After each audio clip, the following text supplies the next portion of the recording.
Bismillahirrahmanirrahim. Assalamualaikum warahmatullahi wabarakatuh. Alhamdulillahirabbil alamin. Wassalatu wassalamu ala asrafil anbiya'i wal mursalin wa ala alihi washabihi ajmain.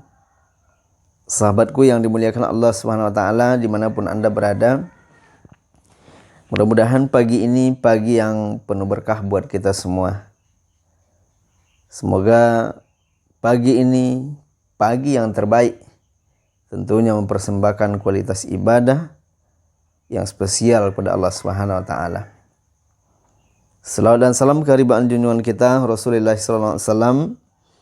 Mudah-mudahan kita mendapatkan syafaat di yaumil qiyamah. Amin amin ya rabbal alamin.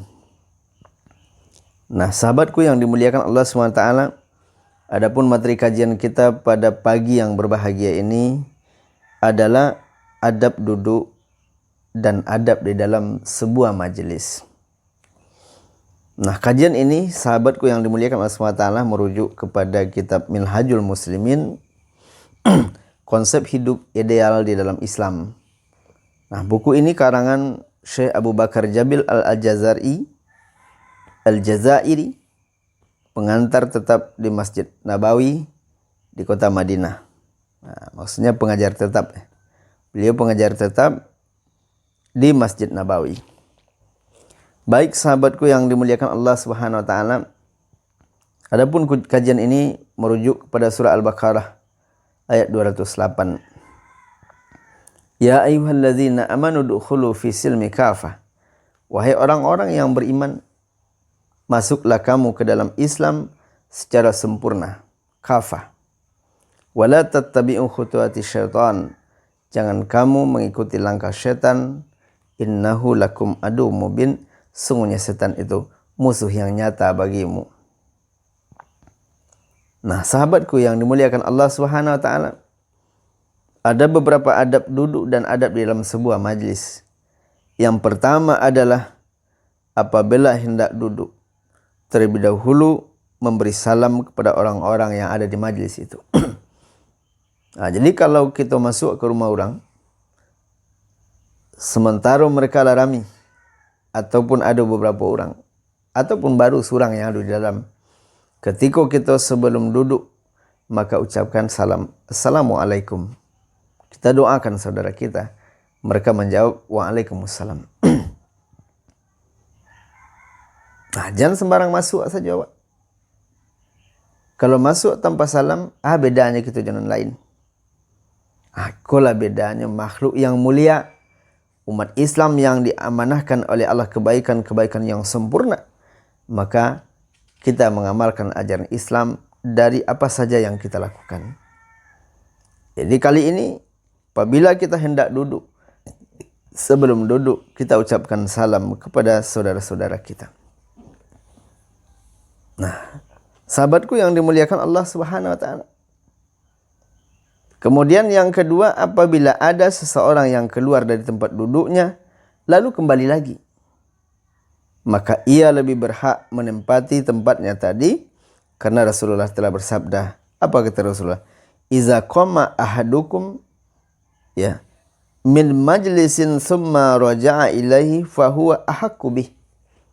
Nah, kata Rasulullah SAW, apabila salah seorang kamu bangkit dari tempat duduknya, dia keluar mungkin ke WC, mungkin berwudu, maka Rasul mengatakan ketika dia kembali, dia lebih berhak untuk menempati tempat duduknya tadi. Beginilah Islam. Jadi kalau ada orang misalnya dia kembali sementara dia tadi keluar, ataupun ada tanda-tanda yang ditinggalkan, mungkin tasnya, mungkin handphonenya, mungkin benda-benda yang lain, maka dia lebih berhak kembali untuk berada di tempat itu. Nah, sahabatku yang dimuliakan Allah SWT, beda dengan ketika kita berada di Masjid Nabawi, juga Masjidil Haram. Masjidil Haram okelah, memang begitu luas ya. Tapi di Masjid Nabawi, terutama di seputaran Raudhah, jadi ketika orang sudah keluar, memang jarang mereka kembali lagi di waktu yang bersamaan. Kenapa? Karena memang padat, ramai luar biasa. Nah, sahabatku yang dimuliakan Allah Subhanahu wa taala, inilah Islam mengajarkan apabila seseorang keluar dari tempat duduknya kemudian dia kembali, maka dia lebih berhak, kata Rasulullah, untuk menempatinya kembali. Nah, sahabatku yang dimuliakan Allah Subhanahu wa taala. Kemudian yang ketiga adalah tidak duduk di tengah-tengah halaqah, lingkaran majelis. Kenapa? Karena Huzaifah menuturkan Rasulullah SAW mengutuk, melaknat orang-orang yang duduk di tengah-tengah lingkaran majlis. Jadi kita dianjurkan untuk berada di pinggir sebelah kiri, kanan, muka belakang. Timbul pertanyaan, apa pula caranya kalau orang tu rami? Tidak ada oleh tempat duduk. Di tapi tidak ada oleh. Hanya satu-satunya tempat yang bisa diisi adalah nan ditongak. Baca caranya. Kita berdua pungguang. Dan jika ada kasihku menghormati orang yang ada di situ, dan niko juga menghormati orang yang di situ. Jadi itu caranya. Kita boleh berdua pungguang. Nah, sahabatku yang dimuliakan Allah Subhanahu wa taala. Jadi maka dari itu kita dilarang duduk di tengah-tengah halaqah. Di tengah-tengah majlis kita dilarang duduk kecuali memang tidak ada lagi tempat yang lain. Kita harus mesti berada di tengah-tengah majlis, maka atur caranya sebagaimana yang kita sampaikan tadi. Sahabatku yang dimuliakan Allah Subhanahu wa taala.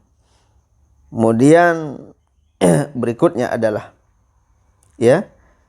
apabila akan duduk hendaklah memperhatikan adab dan etika, hendaklah duduk dengan tenang dan hikmat, tidak memain-mainkan tangan sehingga orang lain terganggu, tidak memegang-megang jenggot ataupun cincin, tidak menggosok-gosok gigi, memasukkan jari ke lubang hidung ataupun lubang telinga. Itu kita hindarkan. Itu adalah adab majlis, sehingga kotoran-kotoran, aroma-aroma tidak menyebar ke samping kiri dan kanan kita. Nah, sahabatku yang dimuliakan Allah Subhanahu wa taala. Kemudian seorang muslim hendaknya berpegang teguh pada adab-adab yang barusan yang kita sebutkan, ataupun dari rincian adab-adab yang kita bacakan tadi. Nah, sahabatku yang dimuliakan Allah Subhanahu wa taala. Kemudian Rasul mengatakan, apa kata Rasul? Al-muslimu man salima muslimun min lisanihi wa yadihi. Seorang muslim, kata Rasulullah, seorang muslim sejati adalah orang yang kaum muslimin selamat dari bahaya lisan dan tangannya. Jadi kalau ada orang yang selamat dari lisan kita, mereka senang mendengarkan ucapan kita, itu adalah di antara etika ataupun akhlak yang dimiliki oleh orang Islam. Tapi kalau setiap berbicara melantun menyakiti hati orang lain, berarti kesempurnaan kafahnya Islam itu belum ada pada dirinya. Nah, maka dari itu sahabatku yang dimuliakan Allah Subhanahu wa taala, di dalam adat Minangkabau, ado kata mendata, ado kata mendaki, ado kata menurun, dan juga ado kata melereng. Ini diajarkan oleh adat Minangkabau yang bersandikan sarak bersandi kitabullah. Ini sudah diajarkan. Apa yang dimaksud dengan jalan mendatar, adab, etika berbicara, jaurang dan semu gadang Jawa. Apa acara? Tentu kita sesuaikan. Nah, sementara kata menurun, cara berbicara jaurang dan lebih ketik dari Jawa. Anak-anak tentu kita sesuaikan dengan sesuai kebutuhan. Kita sayangi mereka. Kita ajak mereka untuk kebaikan. Menurun. Dan ada pula kata mendaki. Cara mengecek jaurang yang lebih tua dari kita. Sudah diatur di tata krama adat Minangkabau, Masya Allah. Jaurang tua tentu jangan kita meninggi-ninggi. Jangan kita meninggi-ninggi. Kita merendah. Kenapa? Kita hormati yang lebih tua. Dan kata melereng tadi itu adalah termasuk kata sindiran. Jadi bapak ibu sahabatku yang dimuliakan Allah Subhanahu wa taala. Jadi di dalam Islam itu, ya, kita harus mempelajari adab-adab, termasuk adab berbicara diajarkan dalam Islam. Nah, jangan sampai lisan ini menyakiti hati orang lain. Makanya Rasul mengatakan, man kana yu'minu billahi wal yaumil akhir. Siapa yang beriman kepada Allah, beriman kepada hari akhir, falyuhsin ila jarih, berbuat baik kepada tetangga. Falyukrim daifah, muliakan tamu. Ketiga adalah falyakul khairat aw liyasmut, maka ia berkata, mengucapkan sesuatu sepanjang sesuatu itu bermanfaat. Jika tidak berpotensi untuk menuju sebuah kebaikan, maka dia auliyasmut, dia pilih diam. Inilah akhlak dan etika orang-orang muslim itu. Sahabatku yang dimuliakan Allah Subhanahu wa taala. Jadi seorang muslim hendaklah berpegang teguh pada adab-adab yang barusan kita sampaikan.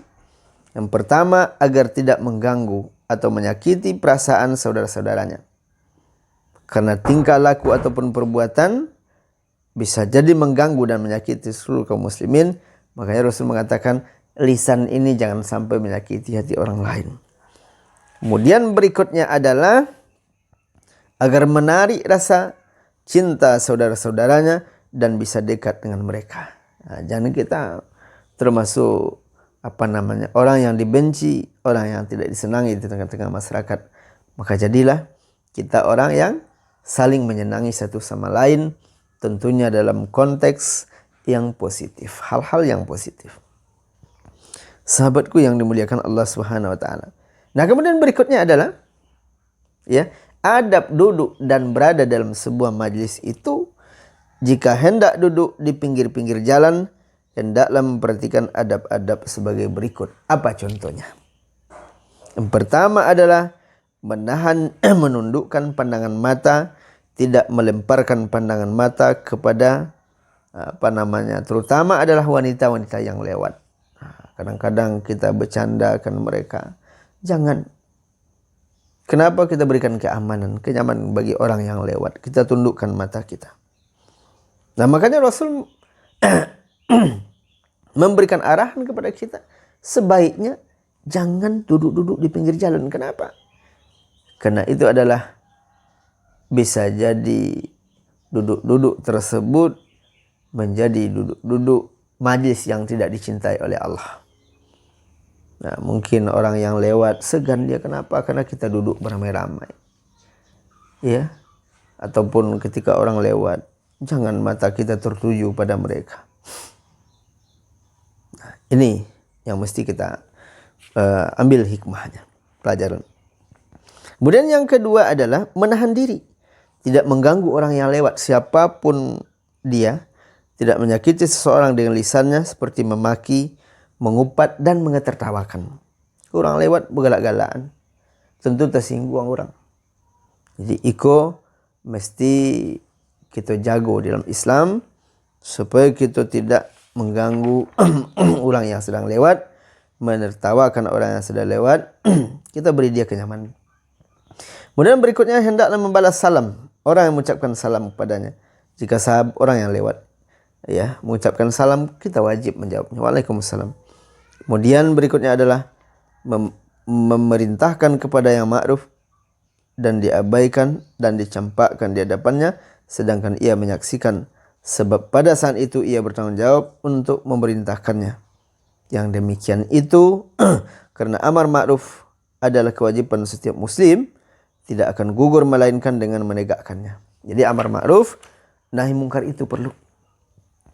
Makanya Rasul mengatakan, man ra'i minkum munkaran falyughayyirhu biyadihi, fa illam yastati' fa bilisani, fa illam yastati' fa biqalbihi, zalika ad'aful iman. Nah, Rasulullah mengatakan, apabila kamu melihat sebuah kemungkaran, kemaksiatan yang terjadi di tengah-tengah masyarakat, maka rubah dengan tanganmu. Nah, yang dimaksud tangan di sini, sahabatku, adalah kekuasaan yang sedang berada di tangannya. atas izin dan amanah Allah. Nah, apa maksudnya? Selama pena ini, tanda tangan kita berlaku untuk memberantas kemaksiatan, membuat sebuah kebaikan, gunakan sebaik-sebaik mungkin. Kenapa? Karena jabatan pena yang dituliskan itu menjadi tanggung jawab di hari kiamat kelak nanti. Jadi apabila melihat sebuah kemungkaran, ini lebih cenderung dan sangat mudah dilakukan oleh para pemerintah, ya, para pejabat yang ada di negeri kita. Kemudian yang kedua, apabila kamu tidak bisa mencegah dengan cara kekuasaan dan tanganmu, maka rubah dengan lisan, sampaikan kebenaran itu. Jika tidak mampu kita sampaikan karena resikonya tinggi, maka kita membenci di hati kita. Zalika anafil iman, itulah iman yang paling rendah, kata Rasulullah SAW. Nah, sahabatku yang dimuliakan Allah SWT. Kemudian berikutnya adalah memberikan petunjuk pada orang yang tersesat. Jika ada seorang minta kepadanya untuk menunjukkan rumah atau suatu jalan, maka tunjukkan jalan yang terbaik. Ketika orang tersebut bertanya, maka jawab dengan sebaik mungkin. Tunjukkan dia supaya sampai ke tujuannya. Nah, sahabatku yang dimuliakan Allah SWT, ini adalah akan dimuliakan oleh Allah SWT. Mudah-mudahan bermanfaat apa yang kita kaji di subuh hari ini, ya. Mudah-mudahan berkah. Assalamualaikum warahmatullahi wabarakatuh.